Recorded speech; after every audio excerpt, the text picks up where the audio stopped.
देखिए यहाँ पर देखिए कि क्वेश्चन में क्या कह रहा था, आप लोग थोड़ा क्वेश्चन सामने रख लीजिए। 3.4 का दूसरा का तीसरा नंबर है, एग्जाम में बड़ा भी क्वेश्चन नहीं हो रहा है। कह रहा था 2 अंकों की संख्या के अंकों का योग जो है 9 है। तो यहाँ पर देखिए मैंने पहली संख्या जो मैंने पहली इकाई संख्या मान लिया है x तथा दूसरी दहाई संख्या मान लिया है y, ठीक। और आगे कह रहा था इस संख्या का 9 गुना संख्या के अंकों को पलटने से बनी संख्या का 2 गुना है तो वह संख्या ज्ञात करना है, ठीक ना। तो पहला केस 1 में कह रहा था दोनों संख्या के योग करने पर 9 है। हमने इकाई और दहाई को जोड़ दिया तो संख्या 9 आ गया। ये तो सिंपल सा इक्वेशन 1 आ गया, ठीक, केस 1 से। केस 2 में देखिए, केस 2 में थोड़ा सा समझ लो। यहाँ पर देखिए क्या है, सबसे पहले हमने निकाला था कि वास्तविक संख्या, कौन संख्या, तो वास्तविक संख्या क्या हो सकता है, यानी जो अंक दहाई मान है उधर 10 से गुना होना चाहिए। तो दहाई यहाँ पर y को माना गया था, तो दहाई हमारा 10 पे होगा, तो 10y प्लस x ये होना चाहिए था वास्तविक, इन होना चाहिए थी। तो 10y प्लस x मैंने कर दिया।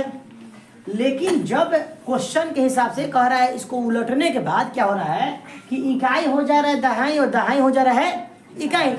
तो x यहाँ पर था इकाई तो हो गया क्या चीज दहाई, और y यहाँ पर था दहाई तो ये हो गया इकाई। और x दहाई होने के कारण यहाँ से 10 से गुना हो गया, और y इकाई होने के कारण y से 10 हट गया, हो गया हट गया।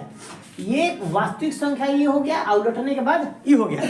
क्वेश्चन में कह रहा था कि वास्तविक संख्या 9 गुना हो जाता है। वास्तविक संख्या क्या हो जाता है, 9 गुना होता है। तो हमने क्या किया है कि वास्तविक संख्या में 9 से गुना कर दिया है, और बराबर उसको उलटने के बाद जो संख्या आ रहा है वो हो जा रहा है 2 गुना। कितना हो जा रहा है 2 गुना। तो हमने क्या कर दिया, इसमें 2 से गुना कर दिया है।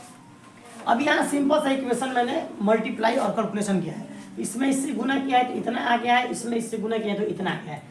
इस सारे लोग को इधर का फेंक दिया है, यानी कि दायां पक्ष को बायां के साइड पूरा ले दिया है।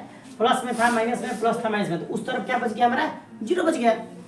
अब यहाँ से हमने घटा दिया है वाई का जात और एक्स का जात, और फिर जाके दोनों में देखिए 11 कॉमन 11 को निकाल दिया है, तो हमारे यहाँ पर आ गया ये।